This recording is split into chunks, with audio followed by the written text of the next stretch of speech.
복음의 눈으로 본 십계명이라고 하는 주제로 우리가 십계명을 하나씩 한 조항씩 살펴보고 있는 가운데 이 시간에는 살인하지 말라라고 하는 제6계명을 살펴보게 됐습니다. 제6계명 살인하지 말라고 하는 이 계명은 단순하고 명확하고 아주 쉬운 계명이라고 할 수가 있겠습니다. 이 말의 뜻이 무슨 뜻인지 잘 이해할 수 없으신 분 계신가요? 없죠? 예, 아주 간단한 누구나 다 알 수 있는 쉬운 명령입니다. 사람을 죽이지 말라고 했으니까 사람을 죽이지 않으면 되는 것이고요. 사람을 죽인다면 하나님께서 금하신 제6계명을 범한 중한 죄가 될 것입니다. 하지만 우리가 이 10계명을 살펴볼 때 단순히 그 문자적인 의미가 무엇인가에만 집중해서 살펴볼 것이 아니라 하나님께서는 왜 이런 계명을 주셨는가라고 하는 그 하나님의 마음이 무엇인가에 초점을 맞추어서 묵상하고 살펴보는 것이 중요하다고 누차에 걸쳐서 말씀을 드렸습니다. 하나님께서 이 계명을 주신 그 이유가 무엇일까? 하나님께서는 왜 이런 계명을 우리에게 주시는 것일까? 묵상하면서 그 계명을 주신 하나님의 마음을 이해하고 그 하나님의 마음에 합한 대로 우리가 행동하는 것이 옳을 것이라고 믿습니다. 하나님께서는 왜 이 살인하지 말라고 하는 그런 계명을 주셨겠습니까? 그것은 바로 우리가 함께 살아가고 있는 우리 이웃들, 우리 가족들, 우리 형제 자매들, 바로 내 옆에 있는 바로 이분들, 그분들을 적대시하면서 살아갈 것이 아니라 나의 형제로 여기고 또 이웃으로 받아들이고 서로 사랑하며 아끼고 존중하며 행복한 그런 삶을 살아가도록 우리들에게 말씀해 주시기 위해서 그것에 가장 반대되는 행위인 살인하지 말라라고 하는 계명으로 우리에게 주신 것이라고 믿습니다. 이 사람은 누군가요? 사람은 하나님의 형상으로 지음을 받은 존재입니다. 우리 인간은 그냥 태어난 것이 아니라 하나님께서 하나님의 형상대로 지어주셨습니다. 옆에 사람 한번 볼까요? 하나님의 형상처럼 보입니까?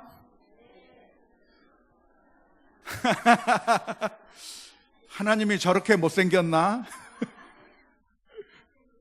잘생겼습니까? 예. 하나님은 형상이 없으신 분이시죠. 하나님은 영이신 하나님이기 때문에 육체를 가지고 있지 않으신 것이고 따라서 하나님에게 형상이 있을 수 없습니다. 하나님에게는 형상이 없는데도 불구하고 사람을 가리켜서 사람을 창조하실 때 하나님의 형상으로 창조했다고 말씀해 주시는 이유가 무엇인가요? 그것은 바로 우리가 하나님의 자녀라고 하는 것을 강조하기 위해서입니다. 우리 자녀들은 부모님을 닮게 되어 있습니다. 그렇죠? 부모의 형상을 닮아서 태어나게 되어 있습니다. 우리 이용인 권사님 손녀딸을 이제 안게 됐는데 이 손녀딸의 얼굴 속에 누구의 얼굴이 보이겠어요? 예, 부모의 얼굴이 보이고 우리 아이의 얼굴에 우리 할아버지, 할머니의 얼굴이 보이는 거예요. 그래서 그 얼굴이 보이기 때문에 다른 사람은 잘 모를 수 있으나 그러나 그 얼굴을 유심히 바라보면 어쩜 그렇게 똑같이 닮았는지 참 신기하고 놀랍기가 그지 없습니다. 이와 마찬가지로 우리 자녀들은 부모를 닮아서 태어나듯이 우리가 하나님의 자녀라고 하는 사실을 강조하기 위해서 성경에서는 우리 사람을 창조하실 때 하나님의 형상으로 지음을 받은 존재라고 말씀해 주고 있는 줄로 믿습니다. 그러니까 우리 이웃들은 그냥 아무나가 아니라 그냥 별 볼 일 없는 아무 가치가 없는 사람들이 바로 내 옆에 있는 것이 아니라 하나님의 아들이요 하나님의 딸들이 하나님의 형상으로 지음을 받은 하나님의 자녀들이 바로 내 옆에 있다고 하는 사실을 우리들이 기억해야 될 줄로 믿습니다. 우리 옆 사람을 보면서 한번 이야기합시다. 하나님의 자녀시군요.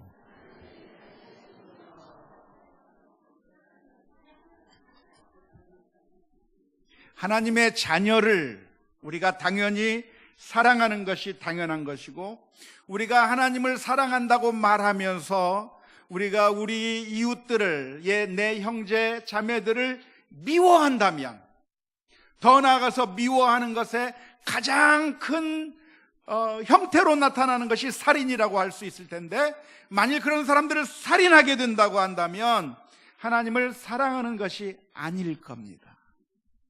따라서 우리는 우리 이웃을 사랑하는 것이 당연하고 존중하고 아끼고 돌보는 것이 당연한 것이지, 미워하거나 심지어 더 나아가서 죽인다고 한다면 그것은 아주 큰 잘못이고 비극이고 하나님의 말씀을 어기는 아주 큰 죄악에 해당할 것입니다. 우리가 이웃을 죽이게 되면, 사람을 죽이면 그것은 단순히 내 옆에 있는 사람이 사라지는 것만이 아니라 사실은 그 치명적인 결과가 우리들에게로 나타나게 되어 있습니다. 우리는 사람과 함께 어울려져서 함께 살아갈 때 행복을 느끼게 되고, 그리고 기쁨을 느끼게 되고, 여러 가지 만족감을 누릴 수가 있습니다. 그런데 내 옆에 있는 어떤 그 사람을 없애버리고 죽여버린다고 한다면, 그러면 어떤 결과가 나타나는가? 그 사람만 사라지는 것이 아니라 그 사람이 없어짐으로 말미암아 나 자신에게도 아주 치명적인 결과가 나타나게 될 것입니다. C.S. 루이스라고 하는 영국의 문필가가 한 말이 있는데요, 그 사람은 무슨 얘기를 했냐면, 한 사람이 내 곁에서 사라지는 것은, 한 사람이 내 곁에서 사라지는 것은 그 사람만 사라지는 것이 아니라 그 사람이 있음으로 말미암아 내게서 나올 수 있는 모든 장점들까지도 다 없어져 버리는 것이다. 한 사람이 없어지면 그 사람만 없어지는 것이 아니라 그 사람이 있음으로 말미암아 내게서 나올 수 있는 모든 장점들, 그 사람이 있음으로 말미암아 나올 수 있는 모든 행복과 모든 강점과 그 모든 것들이 함께 다 없어져 버리는 것이라고 C.S. 루이스가 말한 적이 있습니다. 만일 어떤 사람이 자기의 아버지나 어머니를 죽였다고 합시다. 자기의 부모를 죽이게 되면 어떻게 됩니까?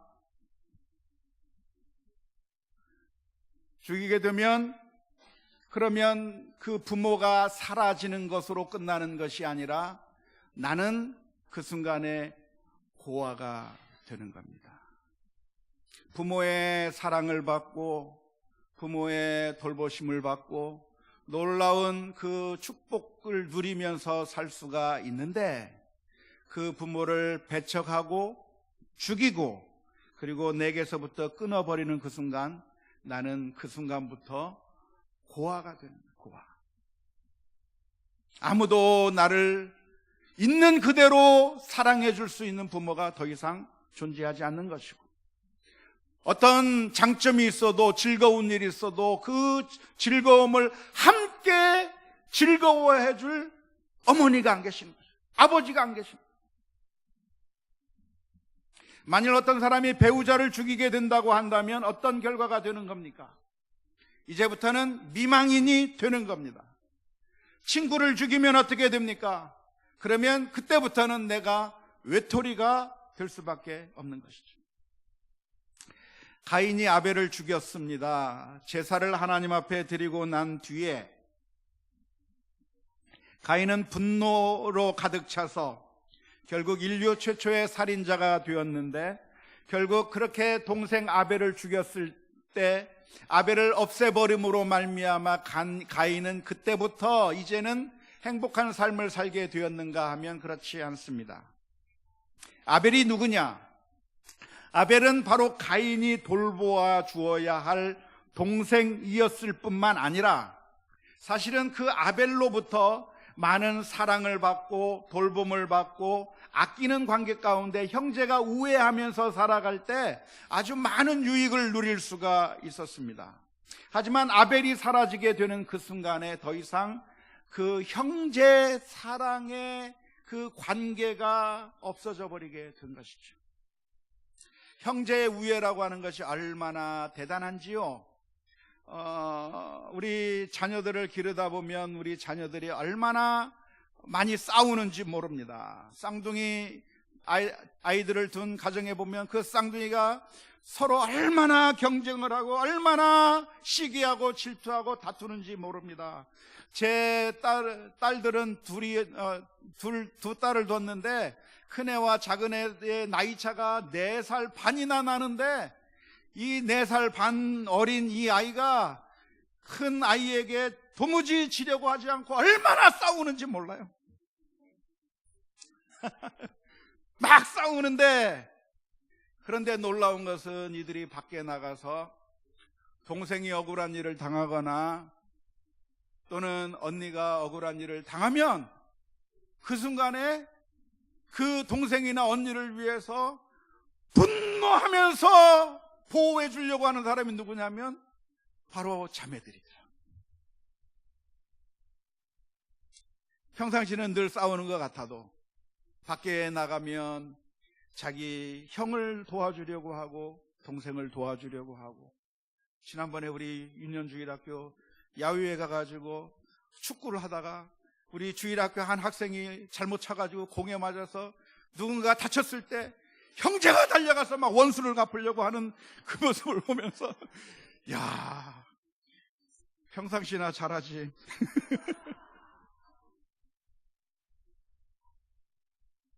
그런데 자기 형제를 죽이면 그때부터 외톨이가 되는 것이죠. 가인은 그 아벨 동생을 죽인 이후에 어떤 일이 벌어졌습니까? 더 이상 가인을 사랑하고 돌보아 줄 동생이 사라져버린 것이고, 그래서 결국 가인은 누군가 나를 죽일까봐 두려워하는 가운데 인생을 살아가게 됩니다. 내가 사람들 가운데 사는 가운데 누가 나를 죽이면 어떡합니까? 나를 향해서 누가 돌을 던지면 어떡하나 하면서 불안한 가운데 인생을 살아갈 수밖에 없었다고 하는 것이 바로 가인의 인생이었습니다.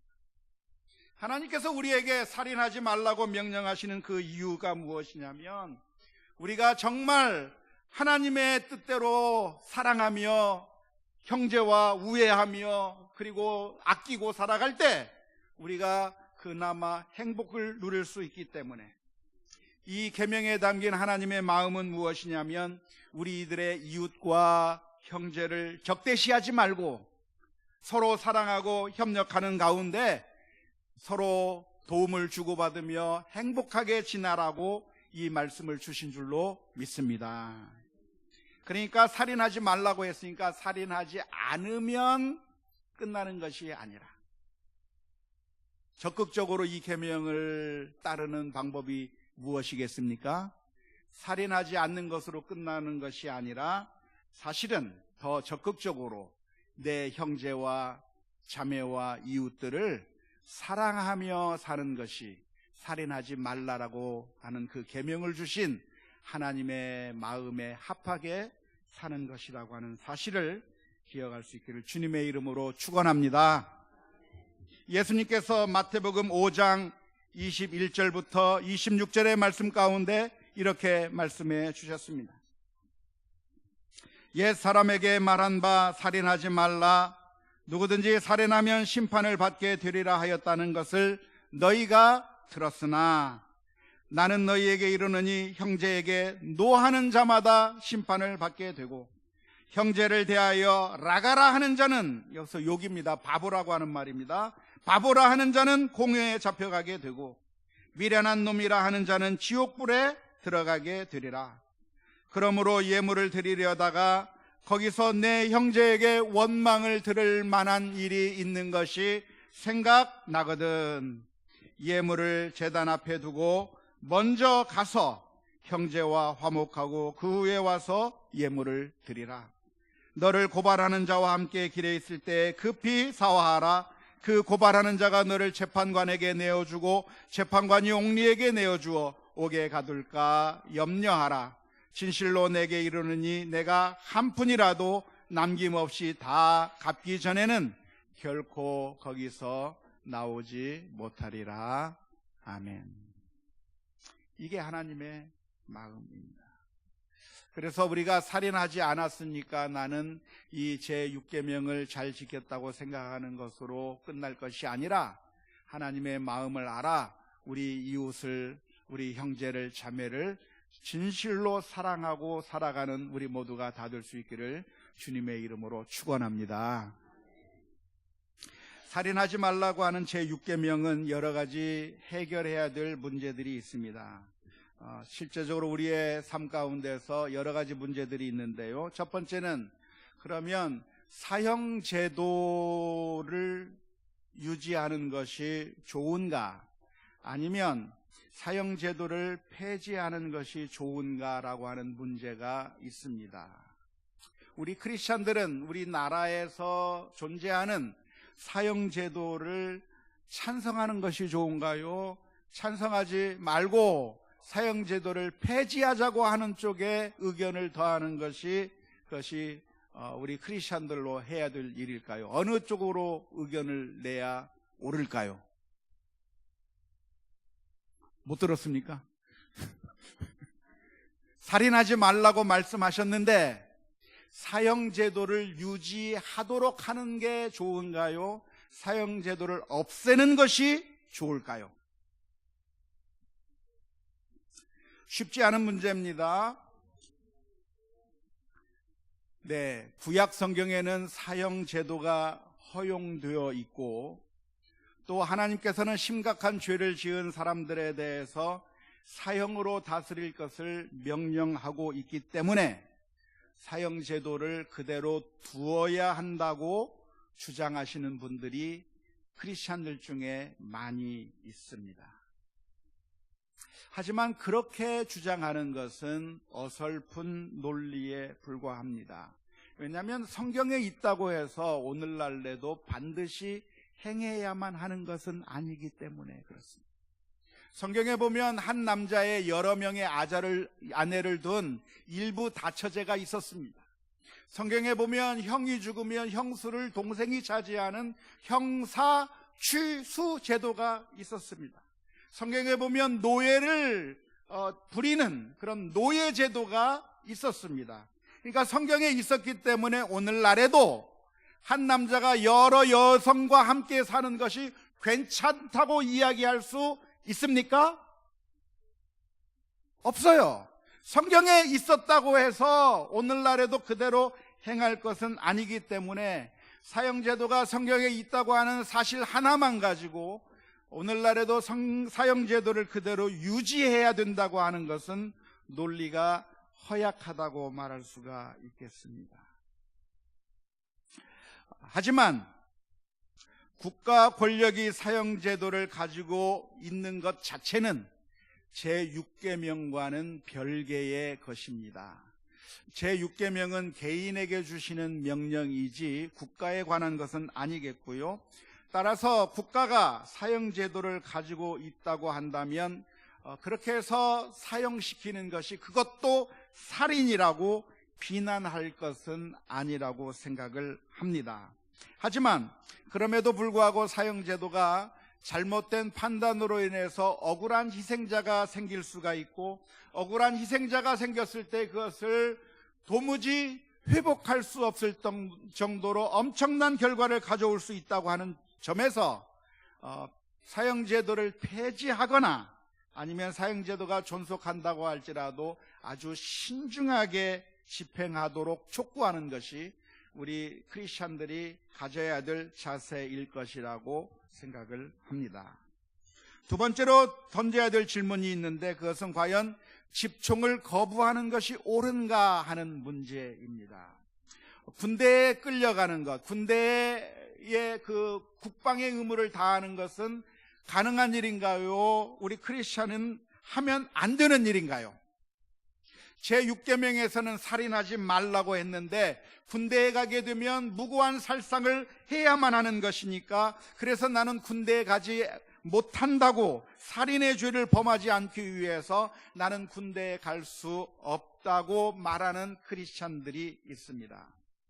하지만 성경에서는 역시 국가가 하는 그 전쟁은 개인에게 준 살인을 하지 말라고 하는 그 계명과는 별개의 것으로 다루고 있기 때문에 국가의 전쟁은 살인죄와는 별개의 것으로 보는 것이 옳을 것입니다. 그래서 사실은 살인죄라고 하는, 그런 살인을 하지 말라고 하는 이 계명의 근거에서 집총을 거부하거나 군대에 가는 것을, 국방의 의무를 등한시하는 것은 바른 태도는 아니라고 생각을 합니다.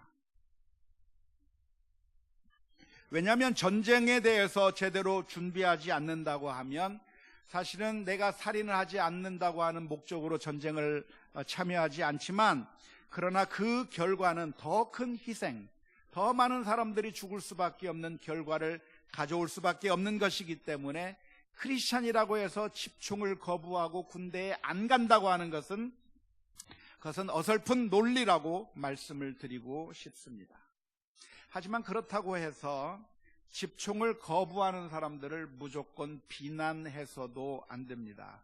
특별히 안식교인들이 하나님의 말씀을 좀 과도하게 해석해서, 살인하지 말라고 하는 이 계명을 과도하게 해석해서 안식교를 믿는 사람들은 군대를 거부해서 지금까지 많은 어려움을 겪었다가 이번에 최근에 양심적 병역 거부자로 해서 인정을 받는 그런 결과가 있긴 있었습니다만은, 아무튼 그런 사람들이 있다고 하더라도 그런 사람들을 무조건 비난할 것이 아니라, 또 그들이 살인을 하지 않으려고 하는 그 마음만큼은 존중해 줄 필요가 있겠습니다. 그리고 우리 크리스천들이 군대에 간다고 할지라도 군대에 가서 국가가 시키는 대로 무조건 다 할 것이 아니라, 사실 부당한 국가의 명령에는 거부할 필요가 있습니다.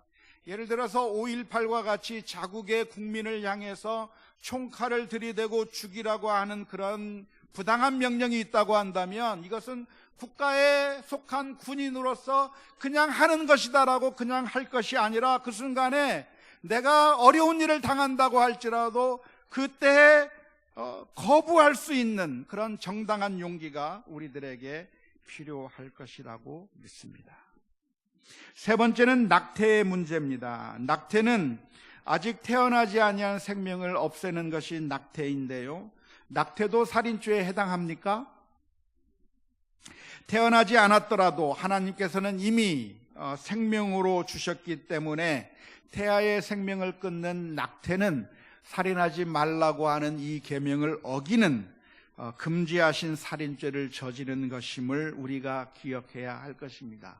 국가법으로 낙태가 허용된다고 하더라도, 이미 수많은 나라에서 낙태를 허용하고 있지만, 그렇다고 할지라도 그것이 국가 법령으로는 살인죄가 안 될 수는 있겠지만, 그러나 하나님 앞에서 죄라고 하는 사실을 기억하고 우리는 낙태를 하지 않는 것이 바람직한 것임을 기억해야 할 것입니다. 물론 기독교 윤리학자들은 우리 크리스천들이라고 할지라도 낙태를 해야만 하는 불가피한 경우가 예외적으로 있을 수 있다고 인정하고 있는 점도 있기 때문에, 아무튼 무조건 낙태한 사람들을 비난하고 정죄할 것은 아니겠지만, 원칙적으로 낙태를 하지 않는 것이 바람직하다고 하는 것을 기억해야 될 줄로 믿습니다.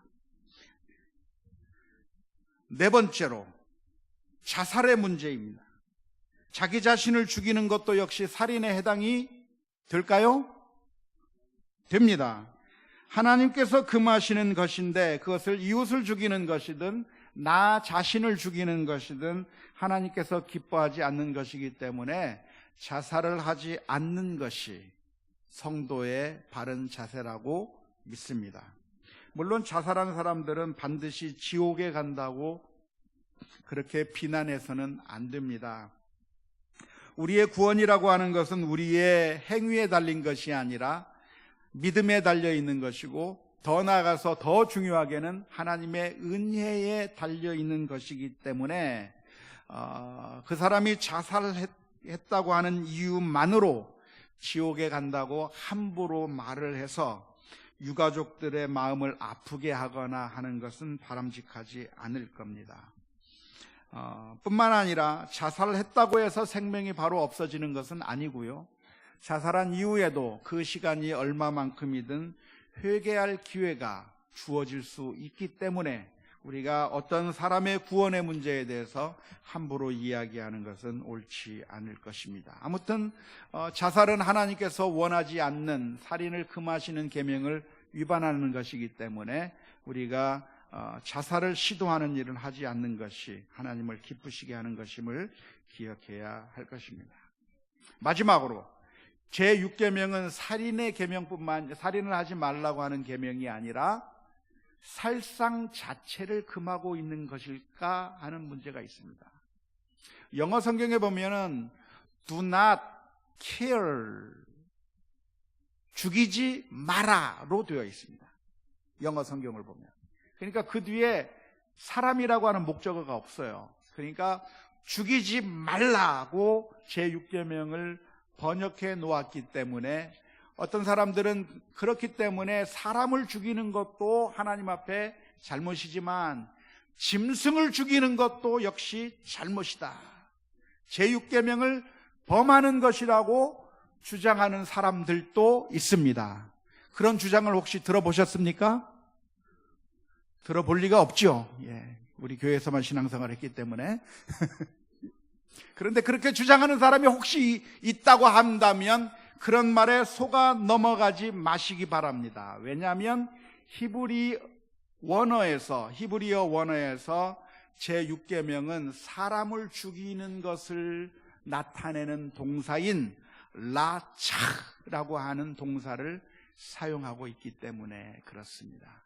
사람을 죽이는 일을 하지 말도록 제6계명에서 규정하고 있는 것이지 단순히 짐승을 죽이는 것이 그것이 잘못된 것이라고 성경은 가르치고 있지 않을 뿐만 아니라 더 나아가서 하나님께서는 노아의 홍수 이후에 이 세상에 있는 모든 동물들을 우리들에게 식물로 주신다고 허용해 주셨으므로 우리가 짐승을 식용으로 죽여서 먹는 것 자체는 악한 것이 아니라고 하는 사실을 기억할 수 있으면 좋겠습니다. 결론적으로 하나님께서는 사람을 죽이지 말라고 했는데 이 계명을 지켰다고 사람만 안 죽이면 이 계명을 지켰다고 생각할 것이 아니라 이 계명의 궁극적이고 적극적인 그 계명의 의미가 무엇이냐면 우리가 이웃을 서로 사랑하고 아끼고 존중하며 사는 것이, 그것이 하나님께서 원하시는 것이라고 하는 사실을 믿을 수 있기를 주님의 이름으로 축원합니다. 서로 사랑을 베풀고 이기적인 삶이 아니라 이타적으로 사람들에게 긍휼을 베풀고 자비를 베풀며 살아가는 것이 이 계명의 바른 뜻임을 기억하고 믿음으로 살아가는 우리 모두가 다 될 수 있기를 주님의 이름으로 축원합니다.